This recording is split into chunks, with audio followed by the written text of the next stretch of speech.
I've been interested in model railroading since I was a kid, and now I'm retired, and so I have more time to work on it. How long did it take you to construct this home display? Well, we've lived here almost 8 years, and it's probably took about 5 years to get it to the point where it is now. Let's go down this way first, because it's the best way to see the layout. This is a freestanding layout. You can walk all the way around it. It's basically shaped like an M. So there's 3 peninsulas, but they're all interconnected. So you're like the real engineers, you're right with your train. Well, I model this is central Pennsylvania in the 1950s, in the mid-50s, and I'm modeling mainly the Pennsylvania Railroad along the Susquehanna River, and a branch line that then goes east to the steel mills in Allentown and Bethlehem. And I chose this area to model. My grandfather worked for the railroad in Harrisburg, and I like that area. I'm originally from back east, so I chose this area to model. The hobby's been around for years, and people of my generation, born in the 40s and 50s, a lot of the boys, the men, when they were boys, got trains for Christmas. And we all had trains running around the Christmas tree. It was Lionel, American Flyer, that type of thing. And so a lot of us in my generation grew up with that. And of course the railroads were much more important back then. The hobby is actually getting older. There aren't as many young people in the hobby as we'd like, but is very popular in the older generation. What you're competing against is really the new technology and the video games and that type of thing. You know, when we were kids, we were outside most of the time.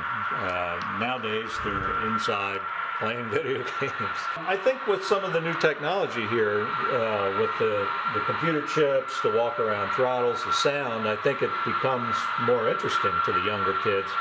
And I've had some of our neighbors' grandkids come, and they're 5 and 6 years old, and they learn how to run a train much faster than an adult does, just because they're used to the technology.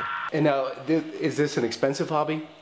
Well, not really. You know, if you look cumulatively over everything I have, there's a pretty good investment here, but if you look at what you invest on a weekly basis, it's really not any more than, you know, going out and getting a cup of coffee every day, but it lasts for a lifetime. Model railroading is really a combination of a lot of talents that people have need to build a layout. I mean, there's the construction of the bench work and getting a flat, sturdy surface to put the trains on, and then you have to lay down the track, and you have to do the scenery. You have to decide what you want to model, how much space you have, and then kind of lay out the tracks to accomplish what you want. You know, some guys have a layout that is for display only. They just want to run their trains and see them go. Mine is what you would call point to point. It goes from one destination to another destination because I want to operate it like a real railroad. So we deliver freight cars to industries. We run passenger trains on a schedule, and everybody seems to have a good time, so that's why I built the layout. I wanted to do that, as just another facet of the hobby. It's all about the details, that's it. Yeah, it is. You know, and of course, model railroading is a individual thing. So some guys may want to get very detailed, some guys don't. It's just what you want to put into it. This scene is, there's a picture of this was a general store where the trains used to stop and have lunch and so forth. This is kind of a famous picture of a photographer taking a photograph of the general store with a couple steam locomotives. I have my photographer right here. So little things like that make it kind of fun. And I don't tell people I do this usually.